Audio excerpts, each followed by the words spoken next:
Yeah, I'm Dries Van Craen. I'm a researcher at the Belgian University of Applied Sciences, Thomas More. And at Thomas More, we are the first university that really teaches as a course in virtual production. And we use Aximetry yeah, for, to teach virtual production. Yeah, it's really interesting to have a virtual production class at a university. Yeah. But why? Can you maybe touch upon why do you choose Aximetry for this? We started off like about 3 years ago with a research project.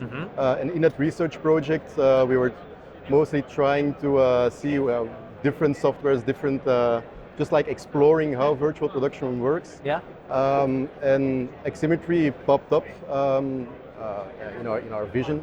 And we could like download it and get started. We just had like the early Vive trackers. I 3D printed a mount to put it on a camera, and we were having virtual production quite easily. And then with the same software, we could like just plug in some other better tracking system, and it was still the same setup. So we kept on using it. Yeah. Yeah. Okay, so since you chose to use Aximetry, how has your journey been since that? Yeah, it's the relationship with Aximetry itself as well is amazing. Always, I don't know, nearby if you have some questions. So for us, it was like, it's always a learning curve to start with new software. But yeah, it's amazing what you can do with it. So I think I know nothing. I don't know the whole package, of course, but the things I do know in what we use it for are amazing. So, yeah. Nice. Okay.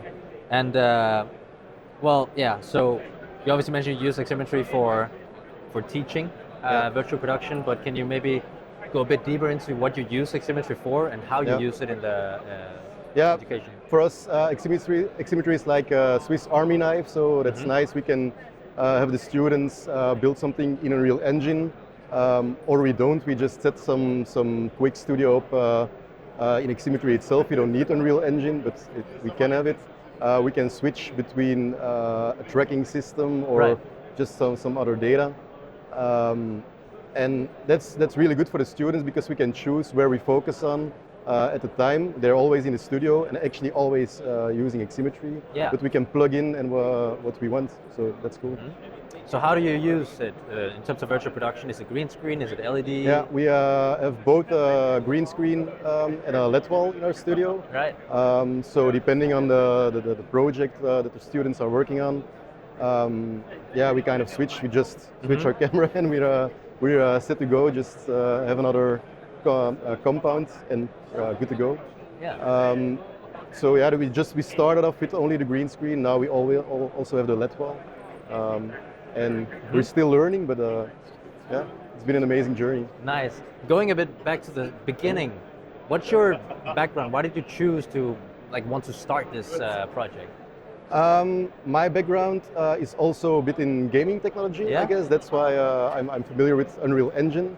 But I was not really profound in broadcast technology or TV technology.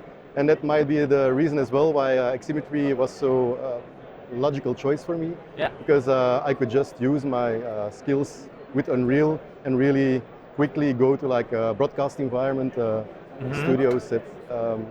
So yeah, like I said, I'm not really really profound in broadcast technology, but Aximetry makes it work for me.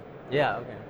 Do you have any plans for the future going forwards with Aximetry? What do you want to? Is there anything else you want to add to the program? So now we're hoping to extend our virtual studio, which means we are looking for different tracking systems, so some more professional, just more expensive systems we could afford. And I think that's what Aximetry makes easy. We can just like plug it in and get ahead with it. Yeah. And the response from the students, how's that been? Do they enjoy working with Aximetry? Yeah, we most of the time we prepare most of the work, and then it's really easy for the students to just use like the dashboards and tweak some settings and stuff. We are not in the phase yet. We get to show them like the inner workings of all the compounds. Right. But yeah, we'll probably think of letting them use the community version at home, and then bringing that back to the studio and set up it in a real environment. So, Yeah. yeah. All right. Thank you so much. All right, That was cool. really nice. And All yeah, right. enjoy IPC. Thanks.